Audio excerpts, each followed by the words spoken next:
The NBA world was left stunned once again in 2025. The Dallas Mavericks, a team with just a 1.8% chance of securing the number one pick, walked away as the winners of the NBA draft lottery. And this happened just months after they traded away Luka Doncic, arguably a top 5 player in the league, to the Los Angeles Lakers. Now, if this was the first time something like this had happened, we might brush it off as an odd coincidence, a lucky bounce of the ping pong balls, but it's not. It's far from the first time. In fact, this outcome feels so perfect that it reignites an old conspiracy theory that's never quite gone away. Is the NBA draft lottery rigged? So let's talk about it. Because if you take a deep dive into NBA history, you'll find a strange and sometimes almost too perfect string of lottery outcomes. Many that have made fans, players, and even analysts stop and ask, wait a minute. So today we're going to break it all down. The 8 most suspicious draft lottery outcomes in NBA history. The detailed timeline of those strange coincidences. The mechanics of the lottery system, and finally, the valid arguments against the rigging theory that deserve to be heard. We'll also ask the bigger question: if the NBA isn't rigging the lottery, should we still rethink how it works? Let's start at the beginning, the frozen envelope situation. It all begins with the very first lottery. The year was 1985. The New York Knicks were desperate for a savior. The NBA was desperate for a big market team to have success. And into the draft entered Patrick Ewing, Georgetown's dominant big man, a once-in-a-generation player who was guaranteed to change the future of whatever team drafted him. The lottery itself was done with 7 envelopes, one for each non-playoff team, placed in a clear drum. The representative reached in and pulled out an envelope at random, and the Knicks won. They drafted Ewing, and instantly a conspiracy theory was born. Some claim the Knicks' envelope was frozen so it would be much easier to feel. Others believe the envelope was bent. Evidence from the footage shows one envelope with a visible crease. And that's not to mention that the firm Arthur Anderson, which oversaw the process, was later found guilty of obstruction of justice in an unrelated case during the Aaron scandal. The Knicks getting Ewing wasn't just a win, it was a perfect outcome for the NBA. A huge market team landing a generational superstar in the first ever lottery? Come on. To this day, this remains the most famous alleged rigging in NBA history. Next, we have the chosen one returning home, 2003 and LeBron James. We can fast forward to 2003. The Cleveland Cavaliers were at rock bottom. The franchise was spiraling into irrelevance. Attendance was terrible and their roster barely watchable. Enter LeBron James, a high school phenom from Akron, Ohio. A kid so good, Sports Illustrated dubbed him the chosen one. The Cavs had a 22.5% chance of landing the number one pick. Not exactly long odds, but not a guarantee either. When they won, the league got exactly what it needed: LeBron in Cleveland. A hometown hero reviving his local team. The media couldn't have scripted it any better.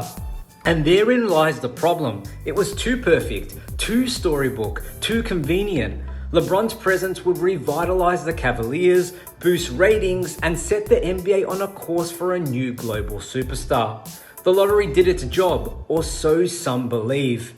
Listen, man, during the ball drop, during the lottery drop, Cleveland got the number one pick. I just don't think that was... To this day, many wonder if LeBron was meant to be in Cleveland all along. The conspiracy doesn't rest on hard evidence, it rests on narrative perfection. Next, we have the hometown hero Derrick Rose and the Chicago Bulls. Let's move to 2008. The Chicago Bulls had a 1.7% chance of getting the number one pick. But somehow, they leapfrogged everyone else to secure the top pick and draft, get this, a Chicago native. Now think about those odds again, 1.7%, 9th best odds in the league, the kind of odds you don't expect to win anything with. And yet here comes the Bulls, and not just for any player, a hometown product with MVP potential. Within 3 seasons, Rose won the MVP, revived the franchise, and gave Chicago fans hope for a post-Jordan era. Even LeBron James, in a later interview, commented on how convenient it seemed. inner city kid out of the city of Chicago to being drafted by the Chicago Bulls. You couldn't even write a script better than that. And if you're keeping track, this is now two massive market teams, New York and Chicago, landing once-in-a-generation talents at unlikely odds. Coincidence? Maybe, but people were starting to get suspicious. Next we have 2011 and Kyrie Irving. Just 1 year after losing LeBron James to Miami in 2010, the Cavaliers entered the 2011 draft lottery with a pick acquired from the Clippers. That pick had just a 2.8% chance of being the number one overall. And yet, that's exactly what happened. With that pick, Cleveland selected Kyrie Irving, a point guard with elite skills and all-NBA potential. Within a few years, Kyrie would be part of the Cavaliers' 2016 championship run. It was another perfectly timed win. LeBron leaves, the Cavs are devastated, the NBA hands them an elite player with one of the lowest probability picks. Why not the pick with their own 15.6% chance? That one didn't hit. The Clippers pick did. The randomness of it is what fuels the suspicion. Next up, we have a big conflict of interest, and this one's wild. In 2012, the New Orleans Hornets were owned by the NBA itself. That's right. After financial issues with previous ownership, the league was temporarily running the franchise. And that's when they won the number one pick, with a 13.7% chance. The prize? Anthony Davis, a generational big man and a defensive phenom. Now, in any other year, that might be a lucky break. But when the league itself is in control of the team that wins, that's not just suspicious, that's a conflict of interest. Many believe this was done to make the franchise more valuable and attractive to future buyers. And sure enough, not long after drafting Davis, the Hornets were sold. So not only was this convenient, it was literally financially beneficial for the NBA. And what are those odds? Next up is where it starts to get really ridiculous. In 2014, the Cleveland Cavaliers again win the number one pick.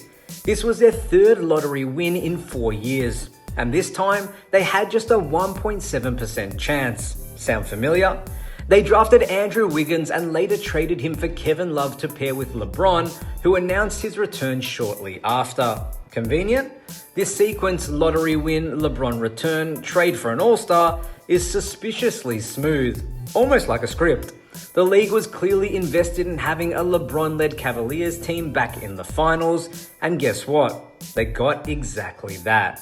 Next, we have the Pelicans losing a star and then getting a star in 2019. The Pelicans had just been rocked. Anthony Davis requested a trade. The franchise was teetering. Then came the 2019 draft. With a 6% chance, the Pelicans won the lottery and drafted Zion Williamson, the most hyped player since LeBron. In one swift move, the Pelicans went from uncertain future to national spotlight. Once again, the NBA seemingly bailed out a struggling franchise at just the right time. The fact that this came right after a superstar trade request only adds to the theory. Critics argued the NBA was working to stabilize markets, even if it meant adjusting the randomness. And now we're here, 2025. The Dallas Mavericks trade Luka Doncic to the Los Angeles Lakers, arguably the biggest trade in over a decade. A few months later, they win the number one pick with just a 1.8% chance. The lowest of any team since the odds were reformatted. And who are they selecting? Cooper Flagg, a projected superstar, the kind of player who could change everything. The sequence couldn't be more movie-like. The Mavs get hammered in the media for trading Luka, Nico Harrison's job seems at risk, the franchise looks lost, and then they win the draft lottery and land a savior. Even if you don't believe in conspiracies, you have to admit the optics are crazy. Now let's be fair, not everyone buys the conspiracy. ESPN's Tim Bottoms, Jay Bilas, and other respected NBA personalities have dismissed these theories. They argue the system is secure, random, transparent. The process is overseen by Ernst & Young, one of the biggest independent accounting firms in the world. The lottery combinations are calculated ahead of time. Team executives are present. The room is locked. The 2025 draw, the winning combo was 10, 14, 11, and 7. And if the last number had been 6 instead of 7, well, Portland would have won. In fact, The Wizards, Pelicans, Nets, Raptors, Spurs, Blazers, Mavericks, Bulls, and even the Kings were in it once the last ball was drawn. That's how razor thin the margins are. One digit changed everything. So maybe it's not about rigging, maybe it's about randomness being, well, random. But even if we say it's not rigged, we need to talk about the odds system itself. The Mavs had the 11th best record in the league this past season. They were not a bottom feeder, yet somehow they walk away with the number one pick. Why is that even possible? The lottery odds were restructured to discourage tanking. But did the pendulum swing too far? Is rewarding an above average team with the best draft asset really the best way to build parity? Meanwhile, teams like the Trailblazers, Wizards, and Jazz, who desperately needed talent, walk away with nothing. If it's not rigged, then maybe it's just broken. And here's another question. If the NBA were rigging the lottery, wouldn't it make more sense to send Cooper Flagg to the Eastern Conference? Let's think about it. The West is already overloaded with talent. Jokic, Wemby, SGA, Kawhi, Booker, Durant, Steph, LeBron, just to name a few. Meanwhile, the East is significantly behind in terms of star power. Wouldn't Flagg in Washington, for example, boost league parity? So if this is rigged, it's been done really badly. Which brings us back to one uncomfortable truth. The lottery might not be rigged, it might just be flawed. So what do we make of all this? We've seen 8 examples stretching across 4 decades where the lottery result was a little too clean, too perfect, too narratively aligned with what would benefit the league. But we've also seen evidence that the process is secure, transparent, watched over by third-party auditors.